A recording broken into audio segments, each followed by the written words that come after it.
Saya ingin mengajak teman-teman generasi muda yang ada di ruangan ini untuk melihat bahwa salah satu isu kunci yang perlu kita benahi adalah mental model, yaitu akar muasal ketika kita mempersepsi sebuah masalah. Maka yang harus kita benahi yang paling ujung adalah, yang paling pertama adalah mental model. Maka saya ingin mengajak teman-teman semuanya, bagaimana kita bisa melahirkan berbagai macam gagasan dari mental model yang lebih baik untuk Indonesia di masa depan. Keadilan antar generasi.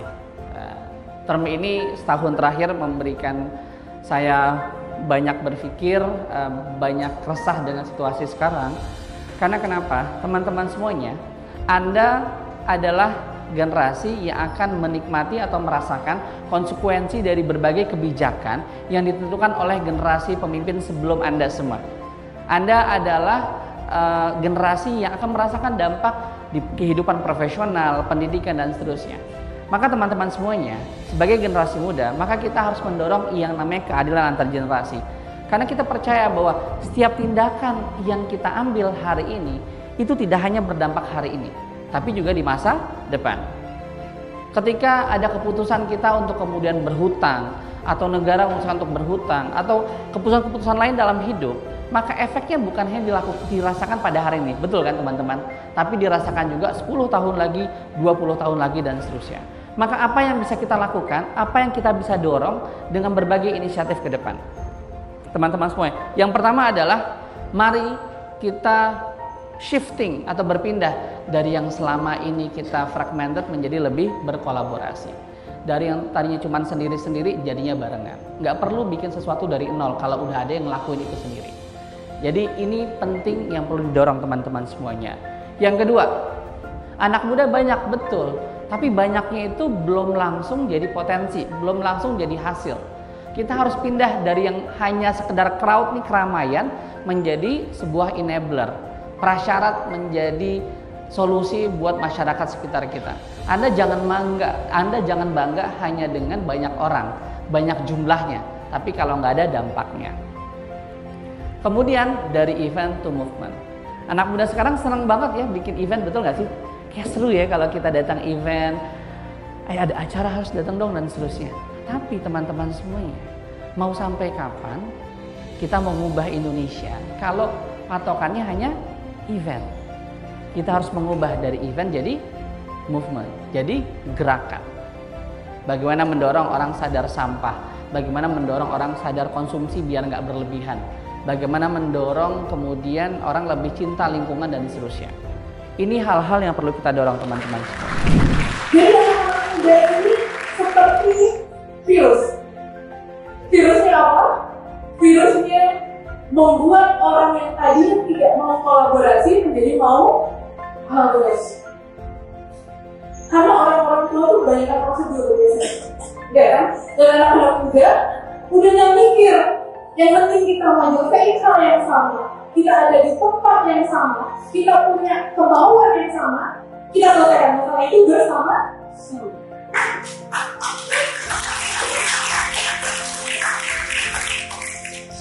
Kita punya banyak dampak yang bisa kita banggakan kawan-kawan semuanya. Izin saya capture satu ini karena penting banget. Kemampuan anak muda, semakin dia gaul, pasti dia gaulnya di lingkungan temennya. Orang bilang circle, orang bilang clique, ya kan? Nah, circle itu kita mempersepsikannya sebagai kelokalan. Sekarang kalau teman-teman punya circle, yakinlah semakin lokal circle kalian, semakin dia mampu berkelanjutan. Karena apa? Sumber daya yang ada di situ akan muter di situ juga, menyelesaikan masalah di situ juga. Nggak akan tergantung sama orang lain. Dan ini yang terjadi teman-teman semuanya. Pengalaman kita dari 194 anggota Forum Zakat, ketika kita masuk ke indikator SDGs, ternyata yang lebih sustain adalah program-program, bukan program nasional, tapi program yang memang orientasinya kota per kota, bahkan desa per desa, bahkan RT per RT itu lebih mandiri, lebih survei daripada program-program besar yang menyasar sekian banyak orang secara beramai-ramai, tetapi hanya jadi panggung, hanya jadi event, tidak membuat perubahan. Teman-teman semuanya, saya ngajak anak muda adalah playmaker. Kalau main bola, yang bikin permainan tetap jalan, yang bikin bola tetap menggiring dari satu gawang ke gawang lain, ya. Yang bikin detik-detik itu bermakna karena bolanya nggak diem, tetap ada yang nendang, itu adalah playmaker. Yang bikin Indonesia tetap hidup, tetap jadi bangsa yang pemurah, tetap jadi bangsa yang konkret, tetap jadi bangsa yang menjalankan Undang-Undang Dasar 45. Siapa lagi? Terakhir dari saya, teman-teman semuanya, kita punya krisis. Saya nggak perlu sebutin satu-satu, tapi terakhir kali saya ingat krisis kita parah banget kemarin itu di Jakarta adalah dalam waktu 24 jam terakhir tidak ada satupun daerah di Jabodetabek yang udaranya sehat untuk dihirup. Salah siapa itu? Kita juga punya krisis. Indonesia berada di peringkat 110 dari 180 negara anti korupsi. Padahal kita adalah penduduk terbesar di dunia nomor 5. Krisis. Kita punya krisis. Selama 30 tahun terakhir, calon presiden itu aja. Oke, saya challenge teman-teman semuanya 5 tahun presiden harus ada dari sini. Terima kasih. Bahwa saya senang sekali dengan kata seorang ekonom terkenal, semua model atau perkiraan ahli itu salah. Tapi setidaknya semua perkiraan dan penelitian itu akan mempersiapkan kita untuk tindakan-tindakan benar yang kita harus lakukan sekarang. Jadi dengan semangat tersebut, saya memberikan perkiraan masa depan pendanaan iklim di Indonesia itu seperti apa dengan menjalankan 3 poin masa depan pendanaan iklim di Indonesia. Poin yang pertama adalah di Indonesia juga orang akan semakin sadar pendanaan iklim akan semakin besar, tapi besar kecil itu relatif ya teman-teman. Perlu diingat bahwa teman-teman nanti sebagai pembuat kebijakan ini dapat menunjukkan bahwa pendanaan iklim makin besar, tapi di sisi lain subsidi untuk industri minyak dan batubara masih jauh lebih besar dibanding pendanaan iklim. Maksudnya apa? Kendati pendanaan iklim makin besar, kita harus melihat relativitasnya terhadap industri-industri yang sebenarnya membahayakan dalam aspek perubahan iklim. Jadi memang pandangan lebih luas diperlukan untuk pendanaan iklim. Masa depan kedua adalah inovasi pembiayaan iklim akan berkembang dan peran masyarakat, utamanya teman-teman, akan semakin penting. Salah satu contoh inovasi pembiayaan iklim adalah misalnya bagaimana dana-dana wakaf bisa digunakan sebagai instrumen untuk membantu percepatan pengadaan energi bersih. Itu hanya ada satu contoh, sudah ada contoh proyek di Indonesia dan ada berbagai macam inovasi pembiayaan lainnya yang tentu saja sangat bisa membantu lebih banyaknya lebih berkualitas pendanaan iklim di Indonesia. Terakhir, saya ingin menunjukkan bahwa masa depan perubahan iklim di Indonesia adalah masyarakat akan semakin mengalami dampak perubahan iklim dan masyarakat akan beradaptasi. Masyarakat akan semakin bisa beradaptasi dengan cuaca ekstrim, banjir dan segala macamnya, sehingga kebutuhan dana untuk adaptasi untuk infrastruktur hijau akan semakin besar.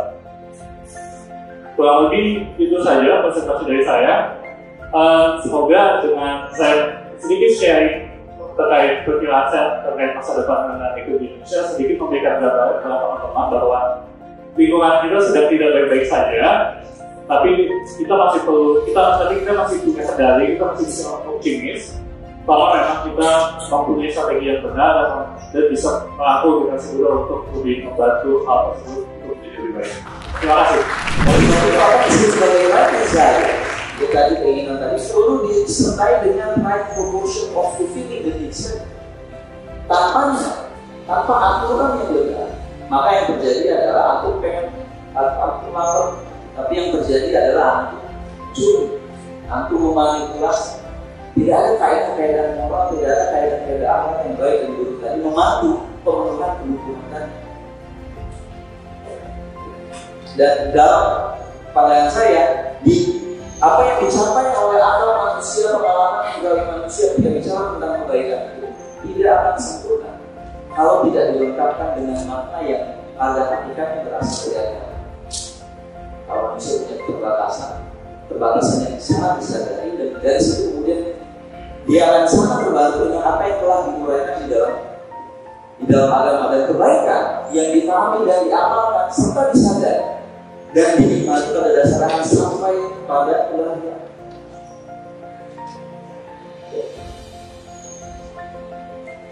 Ini yang saya maksudkan ketika bicara tentang Nabi Muhammad SAW.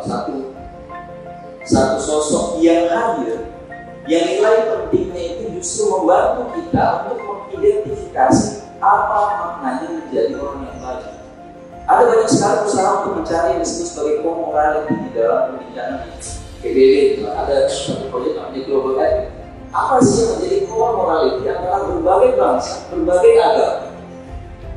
Dalam satu renungan saya terhadap pembacaan tentang, saya melihat bahwa penjelmaan apa yang sifatnya abstrak tadi tapi sudah muncul dalam bentuk pribadi membuat kita lebih mudah untuk mengidentifikasi.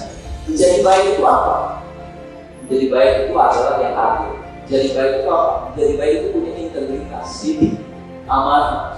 Sifat-sifat yang pada dasarnya melekat sekali dengan sinarnya, bukan sekadar kepada manusia. Bahkan akhirnya kalau kemudian kita memahami Nabi Muhammad tadi dengan sifat-sifat yang penting tadi, pada dasar kebudayaan kita dihadapkan di masa yang akan datang, jika dia dipandu dengan apa yang disebut dengan itu, jika dia dipandu oleh itu, jika dia dipandu oleh apresiasi terhadap bangsa dan akhlak yang meningkat, maka kita tidak heran kalau sistem pencarian, mata pencarian, sistem politik, sistem kesenian, teknologi dan seterusnya akan menuju kemajuan. Tapi kalau ada bahasa ilmu dan pandangan alam justru kemudian diketepikan dalam proses program kemajuan kita, yang terjadi adalah maju tapi akhir. Maju tapi akhir. Oleh sebabnya, masa depan yang lebih berarti sebenarnya mensyaratkan manusia yang lebih beretika pula, dan etika tersebut perlu disandarkan pada akal dan agama agar berkenan. Saya harapkan mungkin itu satu pemantik yang bisa nantinya kita berbincang lebih lanjut tentang bagaimana sebenarnya menjadi orang baik dengan tantangan zaman. Terima kasih. Assalamualaikum warahmatullahi wabarakatuh. Tantangan kemanusiaan saat ini jauh lebih kompleks daripada itu, jauh lebih rumit daripada itu. Karena di dalam peperangan biasanya setelah berbulan-bulan pengalaman traumatik, pengalaman pahit itu terjadi, orang tidak kunjung bisa keluar dari pahitnya kehidupan. Mereka yang mengungsi dari rumah aslinya tidak serta-merta bisa kembali ke rumah aslinya. Mereka yang rumahnya hancur tidak serta-merta dapat membangun kembali rumahnya. Dan kalaupun dapat, mereka belum tentu punya kemampuan dan biaya untuk melakukan. Dan ketika semua itu dialami, maka tantangan kemanusiaan yang kita alami itu akan jauh lebih besar lagi. Tidak hanya melindungi mereka dari mara bahaya kematian, tetapi juga bagaimana membuat mereka melakukan transformasi, bukan hanya life saving, menyelamatkan hidupnya, tetapi juga life saving dan transformative, mentransformasi mereka.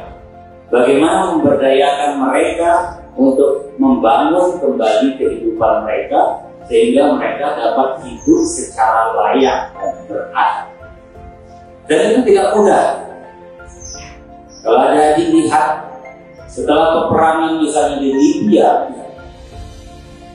bertahun-tahun setelah peperangan di Libya, negara Libya dengan pendapatan paling besar per kapita ketika itu di Afrika, ketika terjadi perang saudara antara mereka dan termasuk juga keterlibatan dunia internasional di dalam peperangan itu, saat ini Libya menjadi masyarakatnya menjadi masyarakat yang termiskin dan mereka harus menyeberangi lautan untuk menjaga Eropa.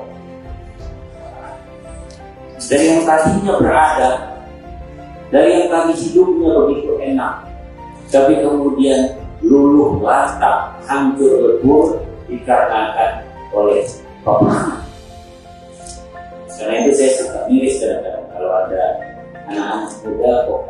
semangat pengen perang gitu.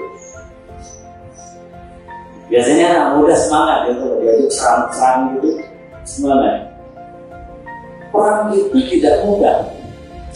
Dan di dalam Al-Quran dikatakan juga, kutiba alaikumul qital wa huwa qurbun lakum. Diwajibkan kepada kalian untuk berperang, wahai umat Muhammad. Wa huwa qurbun lakum. Walaupun peperangan itu adalah sesuatu yang sangat kalian tidak sukai. Siapa yang suka hancur lebur? Siapa yang suka kematian? Siapa yang suka darah, air mata, penderitaan? Tidak ada yang mau itu semua.